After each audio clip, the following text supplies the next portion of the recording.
Check this out, guys. This is the world debut of a very interesting new car. This is the all-new 2025 Kia K4. Why is it interesting?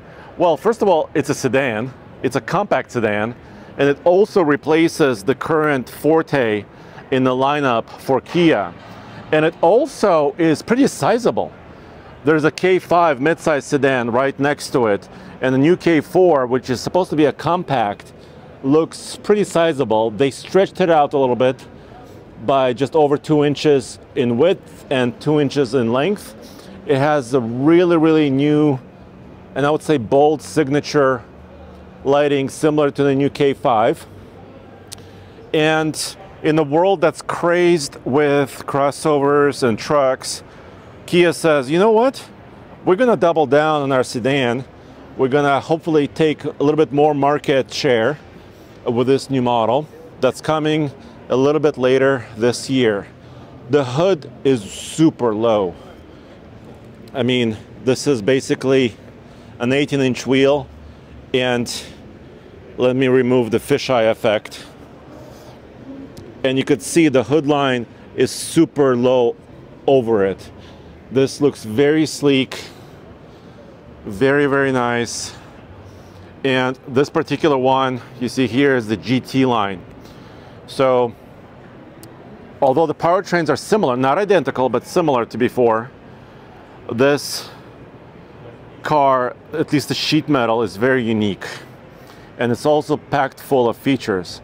By the way, the door handle here in the back is hidden inside the C-pillar basically. And it unveils a very sizable, very large rear seat for a compact sedan. Also, they teased something during the presentation, which is going to be a 5-door hatch, basically. So a hatch version of this car. And it's not here, unfortunately, but they showed it, they teased it on video. And check out oldtfl.com, because Zach over there and the team are also working hard, and they have some images of the 5-door hatch right there. I really like that they infuse contrast into the interior. So for example, white and dark elements on the steering wheel, around the center console, around the seats. Of course, this is one of the more fancy versions of the new K4. So they're really kind of doubling down on their naming structure with the letter K and numeric, basically the numbers that are indicating the kind of the size of the vehicle. Let me jump in. The other big story here on the inside is that, let me close the door, is that it's kind of filled with features. Let me give you kind of a slightly larger view. So they said it's going to be packed with driver assistance technologies, a lot of hard buttons actually. The emergency flasher button is right there, flat in the middle. There is, of course, the wireless charger, USB-Cs, and everything is easily at hand. I quite like this. Of course, large screens, dual 12.3s. They say, or at least I believe it's up to 30 inches of screen altogether on this particular one. So for this segment, this looks really premium and very interesting. So this car, like I said, is coming a little bit later this year, maybe in the summer or a little bit later after that. And we don't have pricing yet, but we do have some numbers. For example, the turbocharged engine, the latest one has 190 horsepower, so it's a little bit less than before. I think what's happening here is Kia, they're not going after ultimate numbers, because it was 201 horsepower before for their turbocharged engine. But what they're doing is they're also thinking about efficiency, because economy in this segment is very important. So we're just taking a quick thumbnail, then we're done. So yeah, so of course there's Sofian right there. let me kind of finish up over here. So yeah, there's not many cars in this segment. I mean, if you think about the Toyota Corolla, which is quite a bit smaller, if you think about the Honda Civic, which kind of plays in this space as well, those are at least a couple of competitors. Then, of course, Ford and GM really went away from the segment, and so it's left over to the Japanese manufacturers and, of course, Korean manufacturer here.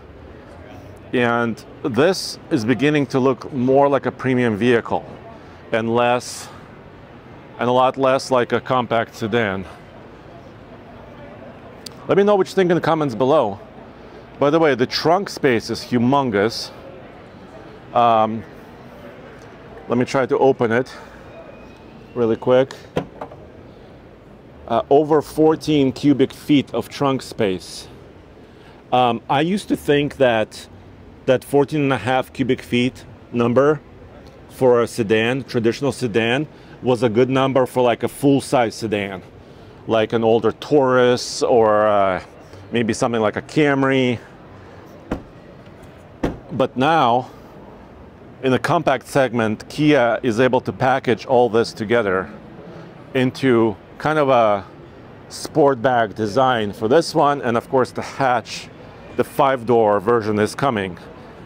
I wish the 5-door version was here because that just looked really good, and in that orange color that they showed, it could have stole the show.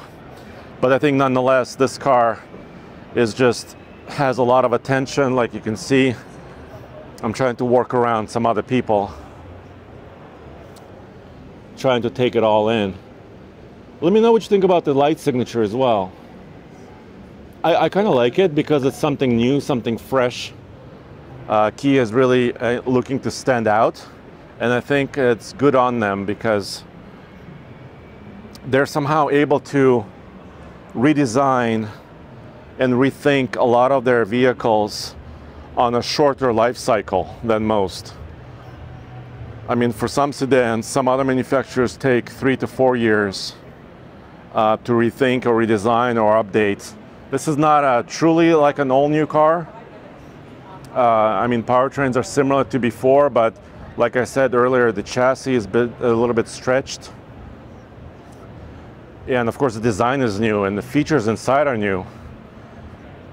Pricing is not available yet, but I think, well, not in the GT line, but in the base versions, I'm hoping that they keep the pricing down to the lower $20,000 range, somewhere in the low 20s or maybe mid 20s to start, because that would be very important for as a first car, potentially, or just in general, just a really comfortable sedan for the family, because it's got a lot of space nonetheless. All right, so this is the Kia K4, new member of the family. This is a goodbye to the Forte that's gonna still finish its sales this year. I'll see you again for all the coverage at alltfl.com. Thank you very much.